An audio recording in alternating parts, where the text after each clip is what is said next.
Well, after I accidentally deleted the last video, let's do this again, shall we? So what I'm going to introduce to you today, or right now, is this concept of an acid-base neutralization. In the last videos I had you watch, we went over strong acids and bases and how those are defined as far as increasing H plus or OH minus. And just a reminder that H2SO4 is a strong acid, so it's going to decrease the pH. And sodium hydroxide is a strong base, so it's going to increase the pOH. The goal of doing an acid-base neutralization is, first, it's going to neutralize the acid and the base, giving me a neutral pH at the end of 7. And what we predominantly use it for is determining some unknown concentration of one of the acid or the base. Generally what we do is we put the base in a burette and we dispense that, small teeny little drops, milliliters at a time, and we'll generally have our acid in a flask with some sort of indicator like phenolphthalein, and we get this really light color of pink. That tells us that we have completely neutralized the acid. And at that point, then you take the volume measurement of your burette to figure out what the volume of this is. And generally you would be given, or not generally, you would have to be given one of the or the other concentrations. So if I had, my example I used here was 0.30 molar NaOH, and then I started with 7.0 milliliters of my acid. And say for this one that I had 26.50 milliliters used of my NaOH. I have a separate piece of paper here because before I dive into, first thing we got to do is predict our products, and we'll do an net ionic equation, and then we'll predict or determine what the initial concentration of the H2SO4 was to get a neutral solution from this amount of base. But I'm wondering if anybody's caught on to the fact that we've done things like this, I don't know, Na2SO4, and we've been breaking things like that into their ionic components. And I keep emphasizing with you, the only thing we're going to break bond-wise in water is ions. So I have a metal with a non-metal, that's an ion. And now I'm giving you something like H2SO4. And I'm saying this is a strong acid. It will dissociate. Well, how is it going to dissociate? It's going to dissociate into two what we call hydronium ions and one sulfate ion. But is this a metal? Because it's not. I mean, I've just named it an acid. I've just called it a proton, said that it's an H plus ion. But that doesn't mean that this bond to this bond is ionic. In fact, this is a covalent bond. So did I lie to you, or is there something that we don't know? So what I would encourage you to do right now is grab your periodic table and look at the column with halogens. So we have, let's see, fluorine, chlorine, bromine, iodine, and other stuff that I don't care about right now. And I can put, remember those, if they gain an electron, these are all going to be -1 ions, right? So hydrogen, if it loses an electron, is a plus ion. And if you now take a look at your periodic table, your list of strong acids and bases, you'll notice that HCl, HBr, HI are all strong acids, but HF is not. But do you remember that trend that you had looking at your periodic table as far as what happens as we go down the periodic table to the atomic size of these guys? Because isn't fluorine pretty small? Yeah. So this has got a pretty small radius, I mean, hydrogen's got the smallest, but these two things are really close in size. So one of the arguments that you'll hear as to why this is not a strong acid, in fact it's a weak acid, will only slightly dissociate, is that the orbital overlap of these two is pretty darn close. Or you'll hear it in terms of that this bond length is really short. And again, you could talk about orbital sizes, or just think in terms of these two things are really similar in size, and so they have very small bond length. And as we go down, the atomic radii are increasing, so those bond lengths are increasing. So that means that these guys then will easily break. Or another way to think of it is these guys are very electronegative, so they're electron hungry, right? And hydrogen has its one electron. It's not very electronegative. It's happy to give up an electron rather than take one. It's also happy to be in just a covalent bond. But in this case, if I get hydrogen with its one electron next to chlorine, who's electron hungry, chlorine, then what's going to happen is I'll have, like, here's my hydrogen and here's my chlorine, and chlorine is just a selfish little jerk, and it hogs all of the electrons. Well, here's hydrogen just kind of hanging out and missing an electron to play with, and so anything that comes by, it's just going to be like bing, bing, bing, flying away. So when I put this in water, all of that electron density around those oxygens, well, this hydrogen is like, well, you guys are willing to share more than the chlorine is, and so off it goes to hang out near the electronegativity around the water, around the oxygen.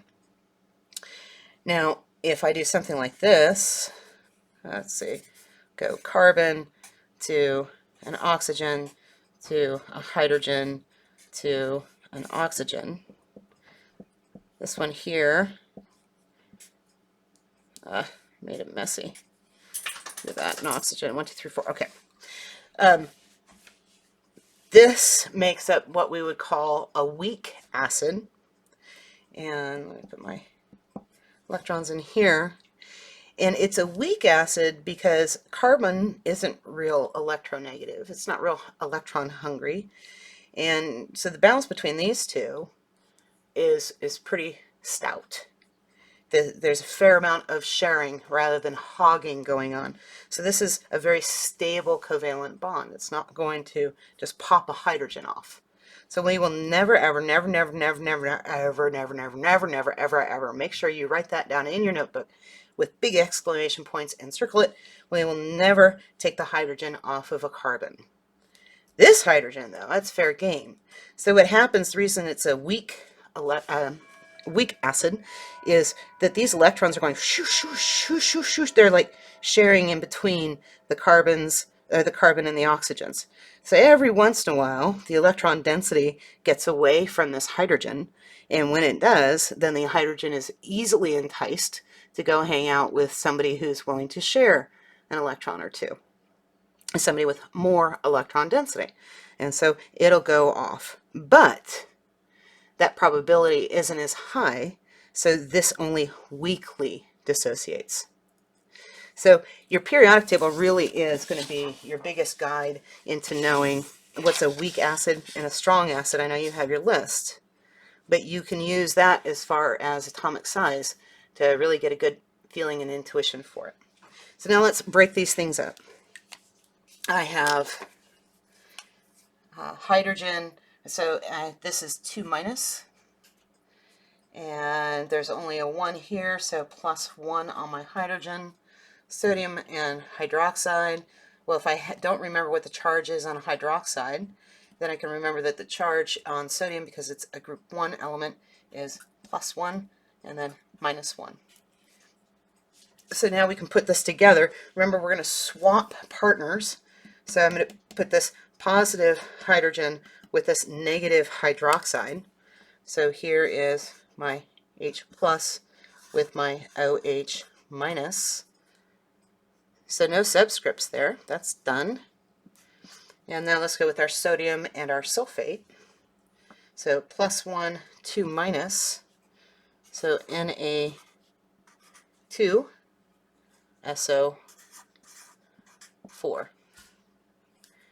Yep, subscripts work. Now, see if we can't rewrite this. Because I kind of feel like this, if I drew a picture, would look a lot like water, wouldn't it? Isn't this just H2O? And then my Na2SO4. So H2O is the only one that gets the liquid designation for its phase. So here we have H2SO, or water is produced, and our sodium sulfate. Okay. Now we need to make sure we're balanced. And I look at this. For every one hydrogen from my acid, I need one hydroxide to produce one water. Well, I have two hydrogens in this acid, so that means I produced at least two waters. Yep, one hydroxide here and one hydrogen here. So is this balanced? Two hydrogens, one oxygen. Uh-oh. Nope, I'm going to end up with two oxygens. So that tells me, let's see what happens if I go like this. Notice I'm ignoring the sulfate because it stays itself. So I have one there, I'm good with that. So this gives me two sodiums. Oh, I have two sodiums. Two hydroxides. So two hydroxides to go with my two hydrogens to produce my two waters. Bada bing, bada boom, I'm balanced. So now we can do some math with this. So in this question then we want to know what was the molarity, the initial concentration of this H2SO4. And so I can go like this. I can go, okay, I have 0.30 molar NaOH, moles, bad Linda, per 1,000 milliliters NaOH. And I'm using 26.50 milliliters of NaOH. Cool, and I look at my units. My mils of NaOH cancel out with these. Remember, this divided by that, that's just 1. And the units match. It is a volume of NaOH per volume of NaOH. It's the only time I can do that. So that gives me moles of NaOH. Now I need to get into my moles of H2SO4. So I come here, and again, my mole NaOH is on top. I need it to go away, so I need to get it to be 1. I need to divide by NaOH. So come over here. For this stoichiometric equation that we just balanced, I have 2 moles of NaOH. And I want to get to sulfuric acid. There is 1 mole. There's only no number in front of it, so the 1 is inferred. 1 mole of H2SO4. So now I can do another quick unit check. Mole NaOH to mole NaOH. They cancel. And now my last step is to say, what is the molarity of that? Well, those moles, all of this, came from that 7 milliliters of volume. So I can just do this, go 1 over 7.0 milliliters. These moles of that acid were in that 7 milliliters of volume. That's how I can turn that into a molarity, but I need the last step, which it can't be a molarity until I convert that to liters. Cool. So now for cancellation or just making my life easier for button pushing, one other thing I can do before I put anything in my calculator, I have 1,000 on the bottom, I have 1,000 on the top. Those thousands cancel, so I don't have to put that in my calculator. That same thing divided by itself is just 1. So I button push this, and because I did it on the last video, I already know what it is, 0.5679 molar. Now let's talk sig figs. I have 4 sig figs here. That 0 after the decimal makes that sig fig count. I have a 0 after that 3, so this is 2 sig figs, and a 0 after the decimal here, this is 2 sig figs. I'm doing multiplication and division, so that tells me that my final answer can only have 2. that's the smallest number of sig figs. So my final answer here then for the concentration is going to be, a different color, is going to be 0.57. The 7 will make that 6 round up, 0.57 molar. Cool. So I want to do one last thing before I send you on your merry way. Let's make this into an ionic equation and then turn it into a net ionic equation. So let's see what we have here. I have 2H plus 1 SO4 2 minus plus 2 sodium ions plus 2 hydroxide ions, and that's going to go to 2 waters, 2 H2Os plus 2 sodium ions plus 1 sulfate ion, 2 minus. Let's throw in our phase labels. Aqueous, aqueous, aqueous, aqueous. Water is our only liquid. Aqueous, aqueous. Now I can check to make sure my coefficients are correct. And like especially with just my ions, I have 2 of those. I made 2 waters, 2 hydroxides. Okay, cool. Now let's write our net. This would be our total ionic. And remember, that's always got to include the charges and the phases of everything and the coefficients. And our net ionic, we remove anything that's a spectator ion. That means it's just hanging out on both sides, not doing a whole bunch. So sulfate ion here exists on both sides. It goes away. H plus, nope. Sodium, yep. I have 2 sodium ions. And OH minus, nope. I have water on this side. So I can rewrite this down.